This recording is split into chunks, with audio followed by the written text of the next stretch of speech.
Friends మీకోసం అయితే ఒక గుడ్ న్యూస్ తీసుకొచ్చాను. స్టాక్ మార్కెట్ లో ట్రేడింగ్ చేస్తున్నా లేదంటేనేమో స్టాక్ మార్కెట్ లో ఇన్వెస్ట్ చేస్తున్నా కూడా ఈ వీడియో యూజ్ అవుతుంది మీకు. ఇప్పుడు స్టాక్ మార్కెట్ లో లిస్టెడ్ షేర్స్ ఉంటాయి, అన్లిస్టెడ్ షేర్స్ ఉంటాయి. మీరు కనుక లాంగ్ టైమ్ లో ఇన్వెస్ట్మెంట్ చేద్దాము, మంచి రిటర్న్స్ కావాలి, ఈ అమౌంట్ మల్టీ బ్యాగర్ కావాలి, ఈ వీడియో ఖచ్చితంగా యూజ్ అవుతుంది. టోటల్ వీడియో చూడండి. లిస్టెడ్ షేర్స్ అంటేనేమో ఆల్రెడీ లిస్ట్ అయిపోయి ఉంటాయి, ట్రేడ్ అవుతుంటాయి.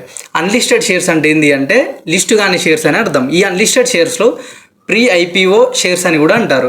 ఈ ప్రీ ఐపీఓ షేర్స్ మీరు కనుక బై చేసినట్టయితే ఈ షేర్స్ మల్టీ బ్యాగర్ కంపెనీస్ అయ్యే ఛాన్స్ ఎక్కువగా ఉంది. ఎందుకు ఎక్కువగా ఉంటుందంటే షేర్స్ పెద్ద పెద్ద కంపెనీసే ఉన్నాయి. అన్లిస్టెడ్ షేర్లో మన దగ్గర ఉన్న కంపెనీస్ వచ్చేసి NSC, OYO, CSK, Zepto, MSC, Philips, Care Health Insurance, HDFC securities, boat, Motilal Oswal home finance, AB InBev India limited. ఈ కంపెనీస్ మొత్తం కూడా టాప్ కంపెనీస్ అనమాట అన్లిస్టెడ్ షేర్స్లో. అంటే చాలా అన్లిస్టెడ్ షేర్స్లో కంపెనీస్ ఉంటాయి, కానీ ఇక్కడ మీకు టాప్ కంపెనీస్ మాత్రమే చెప్పాను. అయితే ఈ షేర్లు కొనాలి అంటే మీరైతే మమ్మల్ని సంప్రదించండి.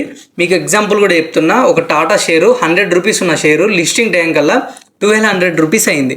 ఇంకా ఎన్ఎస్సి అనే కంపెనీ 1 లక్ష ఇన్వెస్ట్మెంట్ పెడితే జస్ట్ 5 ఇయర్స్లో 60 lakhs రిటర్న్స్ ఇచ్చింది. అంటే అంత పెద్ద మల్టీ బ్యాగర్ కంపెనీస్ ఇక్కడ అన్లిస్టెడ్ షేర్స్లో అయితే ఇప్పుడు మనకు దొరుకుతున్నాయి. మీకు ఈ షేర్స్ కావాలంటే మమ్మల్ని అయితే సంప్రదించండి. మా నెంబర్ ఇస్తున్నాను, కింద వాట్సాప్ బటన్ ఉంటుంది, దాన్నైనా టచ్ చేసి సంప్రదించండి.